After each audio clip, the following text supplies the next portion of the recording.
Hi everyone. Well, there's some fairly active weather on the way over this next week or so, and I know we haven't put one of these forecasts out for quite some time, but we thought we'd put one out today only because there's a few different things happening, and it would help explain it rather than doing a lot of writing. And of course, at the end of this forecast as well, you're welcome to ask as many questions as you want in the comments section. So anyway, what we've got at the moment, we've got Tropical Storm Sebastian out here in the Atlantic. So what we'll do, we'll show you the proper charts for this. So here it is. This is at the moment, we've got it down here near the Azores really, and you can see the wind strength with this as well as we run through it. So as we run through, you can see the wind strength, it gets quite strong. So we're looking at wind strength really in excess of 70 miles per hour, at least for a time. But then it starts to weaken a little bit as it moves up towards us. So the main core of it heads up potentially really towards Ireland or Southern Ireland. And the strongest of the winds will be in that area, maybe 65, possibly up to 70 miles per hour for a time. For us though, as you can see, doesn't look quite as significant. So our strongest winds really will be on Tuesday and again later on Wednesday. But there are a lot of agencies and that out with warnings for this for our area at the moment. We're not sure if that will be necessary. We're thinking maybe 50-60 miles per hour, but at this time of year that doesn't quite warrant a warning, as that's just below the threshold that we use. But of course we'll let you know more about this as we get closer to the time. And then as we run through Thursday and into Friday, the little system moves away. But then we get this next little area of low pressure coming in from the Atlantic. Now we're not 100% sure if this will develop like this or where exactly it will go, but at the moment it looks like running close to southern England, so we will probably see the effects of this, which will be as rain and some quite chilly windy weather as the winds turn into the north and northeast for a time. So let's have a quick run through of the rainfall maps, because with this Tropical Storm Sebastian, it does look like there's going to be quite a lot of rainfall with it. So as we run through Tuesday, we've got some showery rain moving through, and as I mentioned before, there's a few agencies with different warnings out for this storm. We may be issuing one for the rainfall. At the moment we've got a watch out because we really are not sure how much rain is going to fall and the exact location of it. But through Tuesday afternoon into the evening, we've got quite a large area of heavy rain moving through. It's not torrential. I mean, you can see here the rainfall rate, so we're somewhere quite low to in the middle of the scale. So this is 2.5 millimeters per hour rainfall frequency. So it's not desperately heavy, but over a period of time, that's, you know, it's the accumulation of rainfall over a period of time. So we could be seeing maybe in this spell 10 to 15 millimeters worth of rainfall through Tuesday and into Wednesday.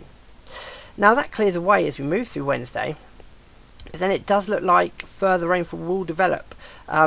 Mostly actually in the form of heavy showery outbreaks. So as we move through Wednesday and into Thursday, we've got this rainfall in the English Channel here. So, this is going to be heavy showery outbreaks of rain, but some of these could be torrential. We could possibly even see some hail and thunder mixed in too. And you can see the rainfall rates locally are very, very heavy. So in some places we could be seeing in excess of 50 millimeters of rain. Other places maybe only 10 to 15. So, you know, it's going to be very localized, but of course a little bit closer to the time we'll be able to pinpoint the highest risk areas a little bit better. And then that seems to clear away really as we move through to the second half of Thursday and into Friday. And by Friday most of that rainfall is gone, but by then this next little system starts to show itself out to the west. And like I said, we're not 100% sure where this is going to be heading, but as we run through you can see it potentially starts giving us some rainfall later on Saturday, and it may be heavy for a while too. In fact, if it was a little bit later in the season, if this was January or February, this would most likely bring snow with it. But of course it's quite early in the season still, and the temperatures are going to be too high for that. But even overnight on Sunday and into Monday, it's going to be quite chilly. Look at these temperatures here. It's 5, 6, 7 degrees Celsius, maybe 8 degrees Celsius near to the south coast, but that's during the day, so it's going to be quite a chilly day. And then this system moves away through through Sunday, and with some colder air coming in behind and slightly drier air as well, with some brighter spells. Okay, so now we'll get on to the stratospheric warming, which is something that we've been following for a while, which we've mentioned a few times. Now, what we're seeing here, these weather charts, I must say straight away, is from the website Wetter Central, which is owned by Top Carton. I think that's the right way around. So these are not our charts like the other ones we show you. These ones are available online.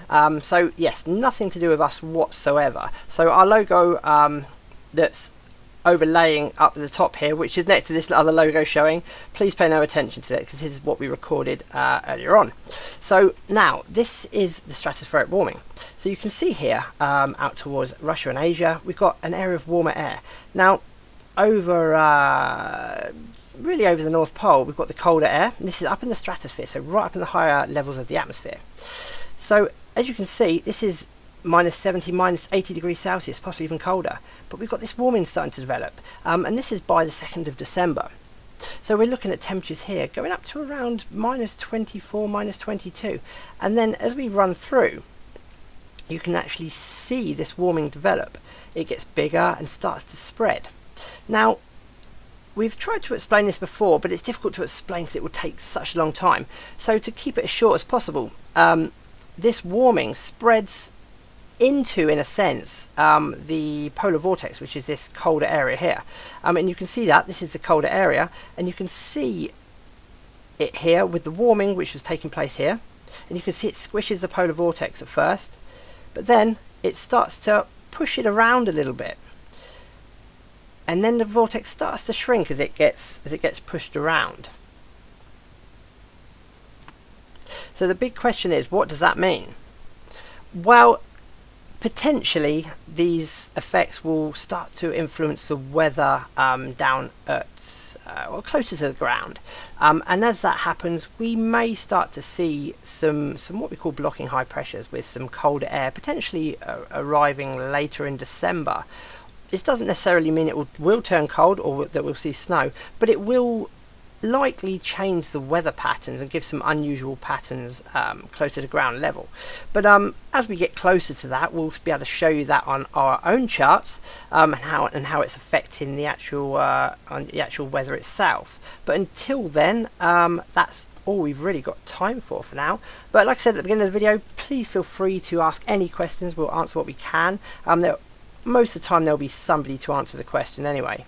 And our normal regular forecasts are still on the website for today and for tomorrow, as we didn't put them in this video. And of course tomorrow morning we'll be updating as usual. So anyway, that's all for now. Goodbye.